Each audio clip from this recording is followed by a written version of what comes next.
যে ভয়ঙ্কর ঘটনাটার সম্মুখীন হয়েছে তামান্নার আম্মা, তার মা টোটাল বিষয়টা বিশ্লেষণ বললেন। ব্যাপারটা শুনতে পেলাম তার পিতা, তামান্না খাতুনের পিতা হচ্ছে একজন মাইগ্রেন্ট লেবার।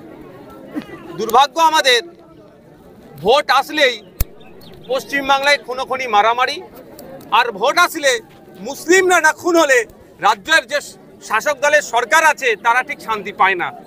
মুসলিমদেরকে খুন হতেই হবে, পিছড়ে বর্গের মানুষকে খুন হতেই হবে, না হলে ভোটটা তাদের কাছে অসম্পূর্ণ। দেখুন না, যেখানে গণনা হচ্ছে গণনা কেন্দ্রের অনেক দূরে, আর যেখানে এসে মেয়েটিকে খুন করলো বোমা ছুড়ে অনেকটাই ভিতরে। প্রশাসন সকাল থেকে সবটাই জানে যে এখানে একটা অস্থিরতার পরিবেশ তৈরি হতে পারে, হচ্ছে। ইতিপূর্বে এই গ্রামে এই ধরনের রাজনৈতিক হিংসা হয়েছে, অনেক ক্ষতিগ্রস্ত হয়েছে। সুতরাং এখানে পর্যাপ্ত পরিমাণে ফোর্স দেওয়া দরকার ছিল, কিন্তু তা করেনি। ফলে একটা ফুটফুটে মেয়ের জীবনহানি হলো। শুধু একটা মেয়ের ক্ষতি হলো না, এই গ্রামটা আজকে আতঙ্কিত হয়ে গেল। এটা সম্পূর্ণভাবে রাজ্য সরকারকে দায়ী নিতে হবে, ইসিআইকেও দায়ী নিতে হবে। আমরা চাইছি সঠিক তদন্ত হোক। আমি তামান্নার আব্বাজির সাথে কথা বলেছি। আমি এটাও অনুরোধ করেছি যে রাজনৈতিক হিংসাটা বড় কথা নয়, বড় কথা হচ্ছে এই গ্রামের থেকে হিংসা টোটাল বন্ধ করতে হবে। তার জন্য আপনাদেরকে এগিয়ে আসতে হবে। যারা যারা যুক্ত তাদের বিরুদ্ধেই আমাদের আইনি লড়াই চলবে। ও দল করে সেই দল করে, তার থেকে বড় কথা যারা অন্যায়ের সাথে যুক্ত তাদের বিরুদ্ধে আইনি লড়াই চলবে। প্রশাসনের ভূমিকা নিয়ে কি বলবেন? দেখুন, ওই দিনকে যদি প্রশাসন কঠোর হাসতে কঠোর থাকতো, অর্থাৎ যেখানে সকাল থেকে ঢিপঢাপ চলছে, যদি খবর পাওয়ার পরে যদি প্রশাসন তার ফোর্স ডিপ্লয় করে দিত, তাহলে এই দিনটা দেখতে হতো না। সোমবারের ঘটনা, আজকে বুধবার মাত্র 5 জন গ্রেপ্তার হয়েছে, 24 জনের নামে অভিযোগ দেয়। দেখুন, আমরা আর কয়েকটা দিন অপেক্ষা করছি, প্রশাসন কতটা দায়িত্ব নিয়ে কাজ করছে দেখছি। না হলে শ্রদ্ধেয় সম্মানীয় বিকাশ রঞ্জন ভট্টাচার্য স্যার আছেন, শামীম দ্বারা আছেন, তাদের সাথে কথা বলবো। আমরা এটাকে কোর্টে নিয়ে মুভ করব। পরিবারের কথা যে বিচার চাই, সিবিআই চাই, আমরা তাকে আজকে কথা বলেছি যে আমরা চাইব কোনো জজের নেতৃত্বে টিম গঠন করে এটা তদন্ত, অর্থাৎ আমরা এটা আপকামিং যে প্রোগ্রেস হবে সেটা আমরা করব। শুধু আমরা আর কটা দিন অপেক্ষা করছি, পুলিশ আর কজনকে গ্রেফতার করে সেটা দেখছি। হুমায়ুন কবির এসেছিলেন, তিনি আর্থিকভাবে সহযোগিতা করতে গেছিলেন, পরিবারকে ফিরিয়ে দিয়েছেন। দেখুন, আর্থিকভাবে সহযোগিতা করতে গেছেন, ওনার প্রকাশ্যে করাটা আমি মনে করছি এই মুহূর্তে অনুচিত হয়েছে। আমরা অনেক সময় অনেক ক্ষেত্রে অনেক মানুষের পাশে দাঁড়াই আর্থিক সহযোগিতা করার জন্য, কিন্তু যখন তার মেয়েকে হারিয়ে শোকে পাথর, সেই সময় আর্থিক সহযোগিতা এইভাবে প্রকাশ্যে নিয়ে এসে খামে ভরে দেওয়াটার জবাব পেয়েছেন। এবার হুমায়ুন কবির সাহেব নিজে থেকে দিচ্ছেন না সরকার তাকে ম্যানেজ করার জন্য পাঠিয়েছে আমি বলতে পারছি না। তবে সরকার এত বড় নির্লজ্জ, যখন যাকে পারবে ম্যানেজ করে দেওয়ার জন্য পাঠাই।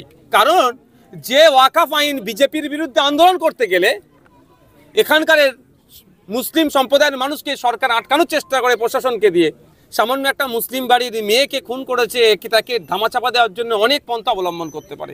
আমি এখানে মুসলিম শব্দটা বারবার ব্যবহার এই জন্যই করছি, ভোট আসলেই মুসলমানদের রক্তর প্রয়োজন হয়ে যায় সরকারের। মুসলিম না খুন হলে ভোটটা অসম্পূর্ণ থেকে যায় এদের কাছে, সেই জন্যই বারবার আমি এই শব্দটা ব্যবহার করছি। আর পিছিয়ে বর্গের মানুষের খুনকে এরা দেখতে বেশি পছন্দ করে। তাই অনুরোধ আমার মিডিয়ার মাধ্যমে, এই ভোট হয়ে নেতার বেটি নেতা হয়ে যাবে আর মাইগ্রেন্ট লেবারের বেটি কবরে যাবে বা শ্মশানে যাবে, এটা বন্ধ হওয়া দরকার। আমি আসলাম এই মেন রুট থেকে, এখানে 15 বছর নাকি তৃণমূলের পঞ্চায়েতের সদস্য, সে কিভাবে ভোট আমি বিতর্কে যাব না।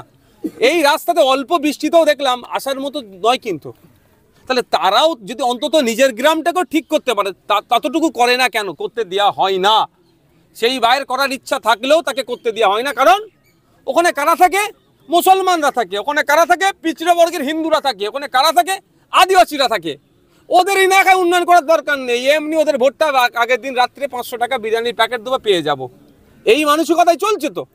আর এই গ্রামের মানুষ বুঝবে কবে? বগটুই থেকে বারাসাত, মুর্শিদাবাদ, ভাঙড় এবং নদিয়ার বিভিন্ন জায়গায় শুধুমাত্র সংখ্যালঘুরা খুন হচ্ছেন, যেখানে বারবার বলা হচ্ছে এই তৃণমূলের পক্ষ থেকে প্রচার দেওয়া হয় সংখ্যালঘুদের জন্য, বিজেপিকে আটকানোর জন্য তৃণমূল দল, সংখ্যালঘুদের জন্য এই দল, কিন্তু বারবার সংখ্যালঘুরা কেন? উত্তরপ্রদেশে মুসলমানদেরকে মারছে বিজেপি, আর পশ্চিম বাংলাতে মুসলমানদের মারছে তৃণমূল। মমতা ব্যানার্জি আমার। বুঝতে পারছেন তো? এর বাইরে আর কিছু নয়। এখানে সংখ্যালঘু তোষণের নামে সংখ্যালঘুদেরকে শোষণ করা হচ্ছে। এখানে গ্রামের মানুষ আছে, জিজ্ঞাসা করবেন অন টু অন করে, এত বড় গ্রাম, এখানে স্কুলের খোঁজ নিয়ে দেখুন স্কুলটা কত দূরে আছে। স্কুল থাকলেও টিচার নাই। কেন টিচার নাই? টিচার নাই কেন? এখানে ছেলে মেয়েরা, সে তৃণমূল করুক, আইএসএফ করুক, বিজেপি করুক, কংগ্রেস করুক, বাচ্চারা স্কুলে গিয়ে টিচার থাকলে পড়াশোনা করবে, তাহলে মারামারি বন্ধ হবে। তাহলে এরা যাতে আগামী দিনে লাঠিয়াল বাহিনী হতে পারে, এখন থেকে স্কুলে শিক্ষক না দিয়ে এদেরকে ধ্বংস করছে। পরিবার পুলিশের উপর ভরসা রাখছে না এবং তারা বলছে সিবিআই তদন্ত। কি বলবো? কিভাবে রাখতে পারবে বলুন? দুদিন পরে ফরেন্সিক রিপোর্ট, টিম আসছে রিপোর্ট করতে। ও জায়গাটা বৃষ্টি ফিষ্টি হয়েছে, সব শেষ হয়ে গেছে, তো কি পাবে ওখান থেকে? পুলিশ যদি সক্রিয় থাকতো তাহলে তো আপনার এই ঘটনা ঘটতো না। দাদা, দেখা গেল ফরেন্সিক টিম চলে যাওয়ার পর জায়গাটা মাটি দিয়ে কোদাল দিয়ে বুঝিয়ে দিল। যদি সিবিআই তদন্ত হয় ওরা তো কিছু পাবে না, পুলিশের তরফ থেকে। সিবিআই বিচার বিভাগীয় তদন্ত হলেও হবে না? মানে কোনো জজকে সামনে রেখে কোনো আপনার সব পুরো ফরেন্সিক টিম আসার আগে এখানকার যে আছে আপনার সব শেষ, এ ডিস্ট্রয় হয়ে গেছে, ধ্বংস করে দিয়েছে। গত 2 এটা তো প্ল্যান, এটা এভিডেন্সকে ডিস্ট্রয় করার একটা প্ল্যান। ঠিক যেভাবে আমাদের বাড়ির মেয়ে অভয়াকে খুন করার পরে টয়লেট সংস্কারের নামে ভেঙে ধ্বংস করেছিল, ঠিক একইভাবে এখানে লেটা ঢুকিয়েছে। ফলে এখানে মানুষ যাতায়াত করে যে বৃষ্টি হয়েছে সব এভিডেন্স দিয়ে সাফ করে দিয়েছে। তারপরে কোদাল দিয়ে সব। আমাদের আইনি লড়াই চলতে হবে, মাঠে ময়দানে লড়াই গণতান্ত্রিক প্রক্রিয়া চলতে হবে।